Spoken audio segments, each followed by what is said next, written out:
চা করে দিয়েছে মা, এখন চা বিস্কুট খাচ্ছি। আর ওই যে মার চা দেখতে পাচ্ছ, মার একটা ফোন এলো বলে মা চাটা রেখে ফোনটা ধরতে গেল। আমি আর মা এখন চা খেতে বসেছি। বাজার করেছে, বাড়ির সামনে থেকে যাচ্ছিল। এই পেঁপে রান্না হবে বলে পেঁপে কিনেছে। আর এই যে ছাঁকনি ছিল না বলে ছাঁকনি কিনেছে দুটো। খুব ভালো বাজার করেছো আজকে, কমেন্ডেবল। ছাঁকনিটা একটু খারাপ হয়ে গেছে, সেই জন্য কিনলাম, এখানে যাচ্ছে। তো রান্নার জন্য এখানে কেটে নিলাম এখন পেঁপে, আলু আর এই করলা। রান্নাবান্না সেরে আজকে একটু বাইরে যাচ্ছি, মানে বেরোচ্ছি আর কি, একটু কাজ রয়েছে দু একটা জায়গায়। তো সেই কাজগুলো সারবো, সেই জন্য সকাল থেকে আর দৌড়ের মধ্যে ছিলাম, কাজ করে আর উঠতে পারছি না। তো রান্না কমপ্লিট করেছি, এখন বেরোচ্ছি, যাব একটু পৌরসভায় যাব, একটু ব্যাংকে যাব, বিভিন্ন জায়গায় কয়েকটা কাজ নিয়ে বেরোচ্ছি। এগুলো না করলেই হবে না। কালকে আসলে একটু পৌরসভা থেকে ফোন ডেকেছিল, কী জন্য ডেকেছিল গিয়ে একটু শুনতে হবে আর কি। তো দেখা যাক, এখন বেরোই।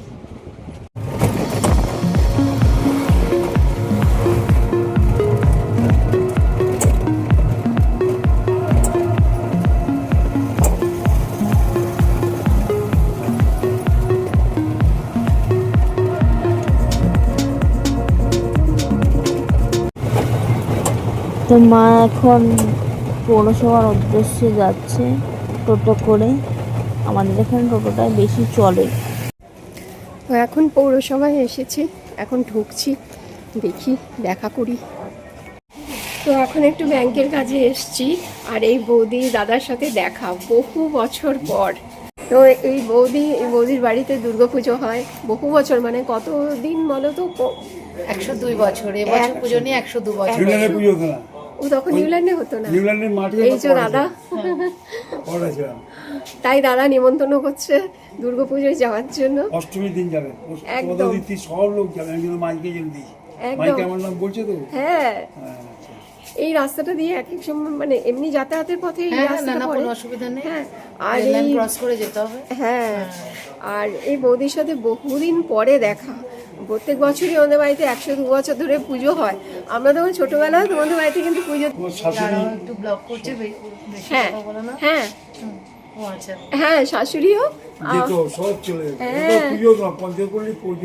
তখন পুজো হতো না। স্কুলে যখন পড়তাম তোমার মা নিয়ে নিয়ে যেত না আমাদের, তোমার মেয়ে আমার মেয়ে সব একই বয়সী। আপনাদেরই মানে ওই দাদার নাম কি ছিল জানো? ওখানে আপনাদের এখানে আমার বাবা আসতো।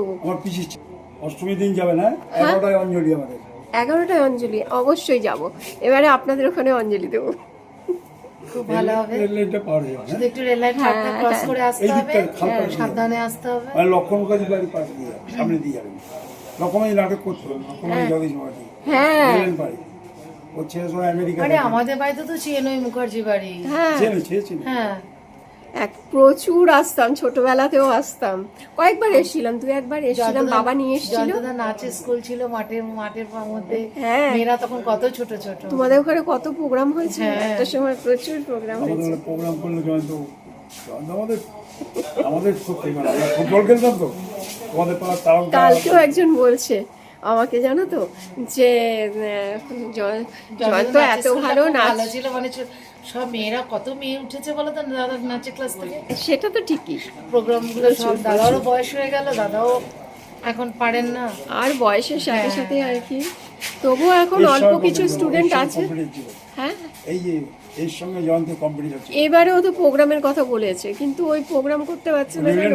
নিউল্যান্ডে করতে পারছে না কেন? যে অনেকের পরীক্ষা। বলছে স্যার আমাদের পরীক্ষা। কম্পিটিশন ছিল, আমাদের একটা ক্লাব ছিল ভিয়েতনাম এসি। হ্যাঁ, আমরা তো আমার যেতে হবে, নাড়ুদের বলছি। দাদা এখন সব পুরনো কথাগুলো হচ্ছে। ঠিক আছে তাহলে, সত্যি খুব ভালো লাগছে। ইংলিশ মিডিয়ামে পড়তো, এত ভালো একটা স্টুডেন্ট, সেই মেয়েটা ভগবান যে কেন ওকে বিছানায় এভাবে ফেলে দিল যাই হোক, এটা ভাগ্যচক্র, কিছু করার নেই। তবে সব সময় এটাই ভগবানের কাছে প্রার্থনা করি, ও যেন আগের মতো আবার সুস্থ হয়ে যায়, আবার উঠে দাঁড়ায়। ও যে এত ভালো চাকরি করতো, সেই নিশ্চয়ই এক্সপিরিয়েন্স আছে, ও যেন একটা ভালো চাকরিও পেয়ে যায়, এটা সবসময় কাম্য করি। হাঁটা চলা ও সব তিনি সুস্থ করছে না? হয়ে যায়। সেগুলো তো করছে, হ্যাঁ। ওটাকে একটু টেনে হাঁটে, তোমাদের বাড়ির আর ওই পাশে হাতটা হাতটা একটু যেটা থাকতো অসুবিধা বৈদ্য। আছে। ওর কষ্ট হয় কি, ওই যে নাচ করতো না, হ্যাঁ, হ্যাঁ। ওই এখন আর সেইটা কারণ ওর মানে বাবা ওই মা যে- স্মৃতিগুলো ওর খুব হ্যাঁ, ওর যদি বাবা তোমাদের বাড়ির পাশে তারকদা বৈদ্য থাকে তোমার সুবিধা হতো। ওর বাবা মা যে তোমরা বাবা মা ওর এত মানে ওর সঙ্গে থাকো, এত সাহায্য করো ওকে, সবসময় তোমাদের কাছে সবসময় ভগবানের কাছে বলি ও তুমি আর সুস্থ জল হয়ে তো যাক, পাগলের মতো ও লোকে ভালো ভালোবাসে। হয়ে যাক, আগের মতো হাঁটাচলা করুক, ও ব্লগ করুক, ও ব্লগ আমরা দেখি, ভালো লাগে। আর আরো আরো ব্লগ করুক, ওর তাতে মনটাও ভালো লাগবে। সত্যি তাই। আর যতটুকু পারো সময় ওকে দেবে, ওকে সাহায্য করবে, ও যাতে মন থেকে ভেঙে না পড়ে, আবার আস্তে আস্তে উঠে দাঁড়াক। সব কাজ সেরে এখন বাড়ি ফিরছি, তাও কাজ হলো না, যে কাজে এসেছিলাম সেই কাজ হলো না, কিছুটা হলো আর কিছুটা হলো না। তো এখন বেলা হয়ে গেছে, এখন বাড়ি যাব, বাড়ি গিয়ে তবে আমি এখন স্নান করে তবে খাওয়া দাওয়া করবো জানো। তো স্নান করে বাবা পুজোটা দিয়ে দিল, ঠাকুরকে সুন্দর করে স্নান টান করিয়ে সুন্দর করে ফুল দিয়ে সাজিয়ে দিয়েছে এবং ভোগ নিবেদনও করে দিয়েছে। তো আজকে আর বজরংবলীকে সুন্দর করে সাজিয়েছে। আজকের দুপুরের খাবার হচ্ছে ভাত রান্না করেছে, এখানে ডাল, উচ্ছে ভাজা আর পেঁপের তরকারি, আর একটু চাটনি করেছে, আমের চাটনি। এই হচ্ছে রান্না বান্না।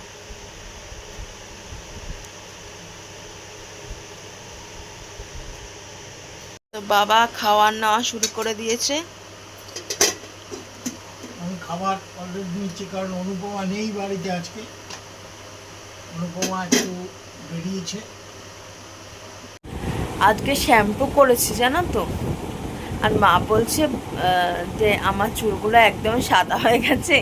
আচ্ছা থাক, বয়স হচ্ছে, থাক সাদা। বলছে হেনা কর, হেনা কর। আমি যে হেনার গন্ধটা না আমার সহ্য হয় না, জানো তো, কিরকম গোবর গোবর গন্ধ। আর হেয়ার কালার দিতে ইচ্ছা করে না, ড্যামেজ হয় হেয়ার। তো কি করা যাবে, কিছু তো এখানটা করতে হবে, সাদা হয়ে যাচ্ছে চুলগুলো। আর একবার তোমার হাইলাইট করেছিলাম, তারপর থেকে যেন আরও চুলগুলো তোমার সাদা সাদা হয়ে যায়। বহু বছর আগে হাইলাইট করেছিলাম, একবার শখ হয়েছিল বলে করিয়েছিলাম। তো যাই হোক, আজকে যা করেছি সেটাই তোমাদের সাথে শেয়ার করলাম।